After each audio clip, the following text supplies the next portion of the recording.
Do you think we could get started? I have a very important message to deliver, and I don't want to be late. Oh, yes, of course. And that's exactly what I wanted to talk to you about. It'll only take a minute, and then you can be on your way. Just a brief introduction first. You, sir, are Artemidorus, a teacher of rhetoric, I'm told. That's right. And what is that exactly? Sounds a little obscure. Obscure? Well, rhetoric is the art, science, I might say, of communication. Is there anything more important than our ability to communicate effectively? Language makes life possible. Language makes us human. Okay, I can tell you feel very strongly about this. And I'm serious. There is no more important art. And you make a living at this? A very good one. Well, think about it. Pretend you're from a powerful family in Rome. Now, what skills would you want your sons to have in order to obtain and keep influence and power in the Roman government? And daughters, let's not forget.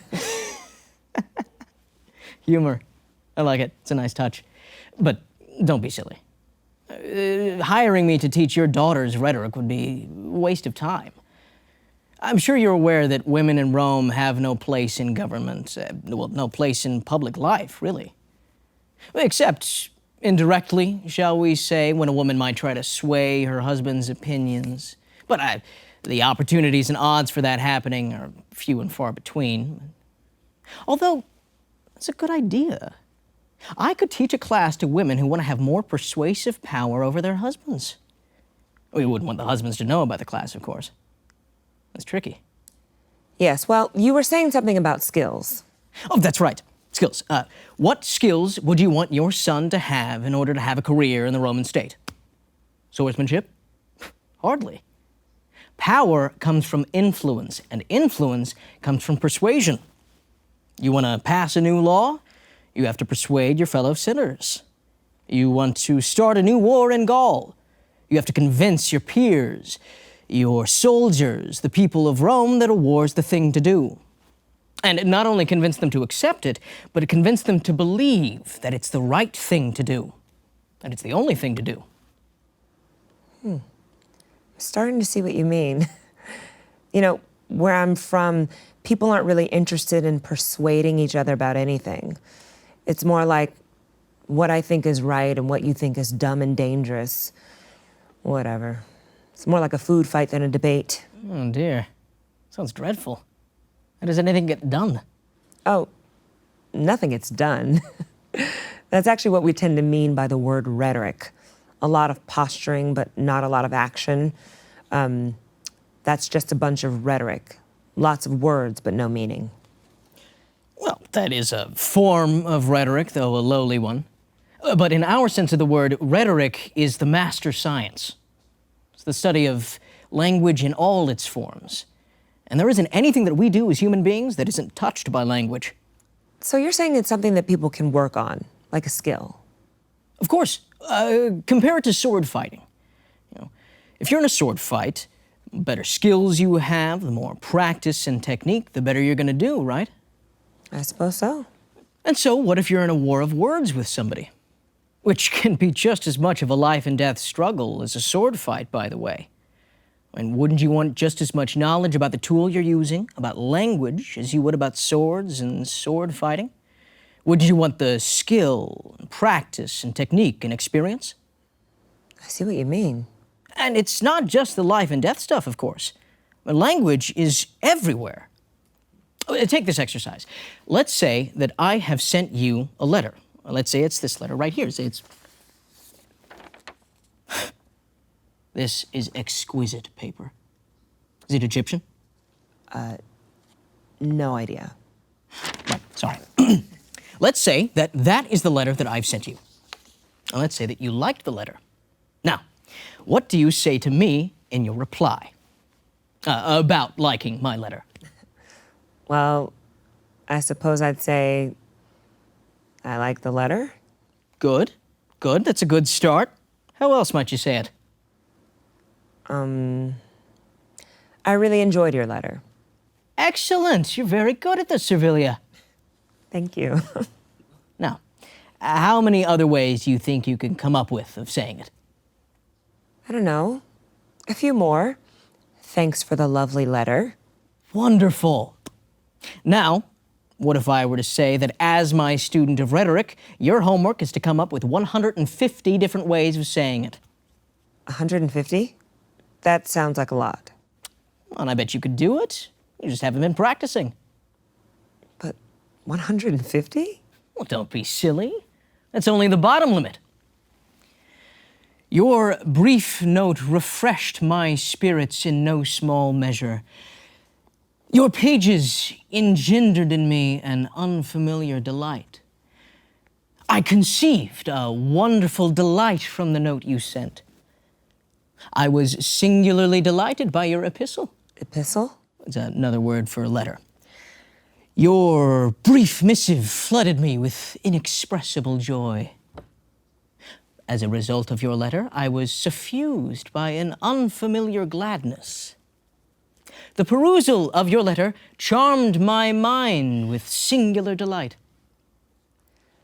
But isn't it just all different ways of saying the same thing? I liked your letter. Heavens, no. Similar in a general sense, maybe, but they're all a little bit different, right? Each one has its own tone, its own effect on you, the reader. It can be very subtle, I know, but it's those subtleties that are so important. You remember the sword fighting that we've been imagining? So in every case, the goal is to stab your opponent, but it's the subtleties of swordplay that determine whether or not you'll succeed. And in the case of language, it's the subtleties that provide the vast range of different meanings. So if instead of saying I like, I say unfamiliar gladness or singular delight, they all mean I liked your letter, but each of them has its own texture, its own meaning, really. And it's all those little different changes that makes the world so much richer. A richer world, really? Absolutely. Well, think about it. I read a letter from you, and that letter fills me with some sense of pleasure, enough that I can say I liked your letter. But what kind of like am I feeling? Is it profound joy? I mean, that comes on a little strong, right? Is it singular delight? Singular means one of a kind, so maybe not that. Refreshed my spirits. That's it. That's how I felt.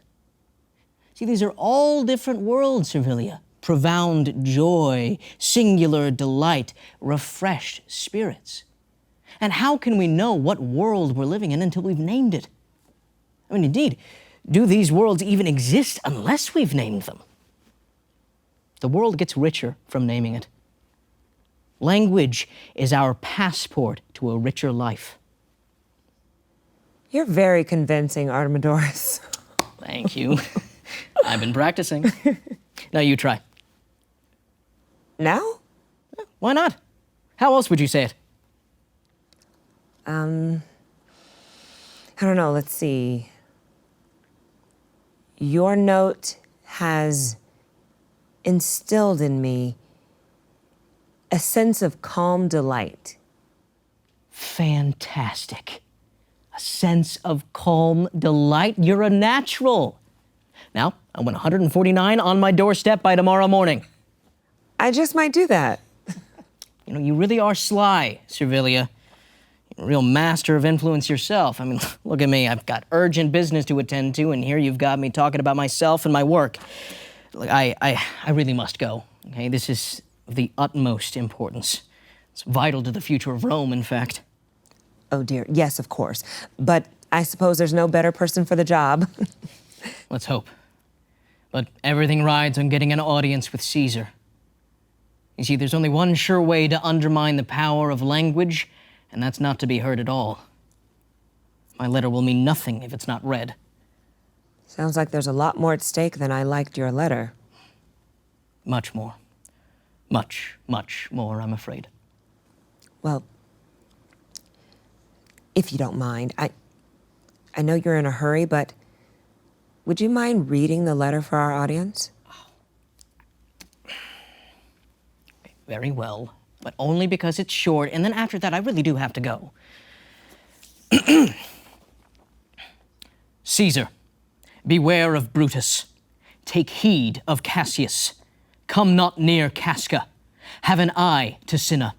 Trust not Trebonius. Mark well Metellus Cimber. Decius Brutus loves thee not. Thou hast wronged Caius Ligarius. There is but one mind in all these men, and it is bent against Caesar. If thou beest not immortal, look about you. Security gives way to conspiracy. The mighty gods defend thee. Thy lover, Artemidorus. Well, I'm glad we had this talk. Sounds like you want to say, Caesar, you're in danger. Yes, well, let's make that the second part of your homework tonight, Servilia. Why have I said things the way that I say them here? Why do I have a separate sentence for each of the conspirators? Why reference the notion of immortality? Why speak specifically about security and safety? There's much to learn here, Servilia, even if the message, "you're in danger," is simpler and more direct. But I really must run. That's right. You need to get that letter into Caesar's hands, or your use of rhetoric will be wasted. Yes. Well, I will stand in Caesar's path, and I will give him this letter when he passes by. What's the matter?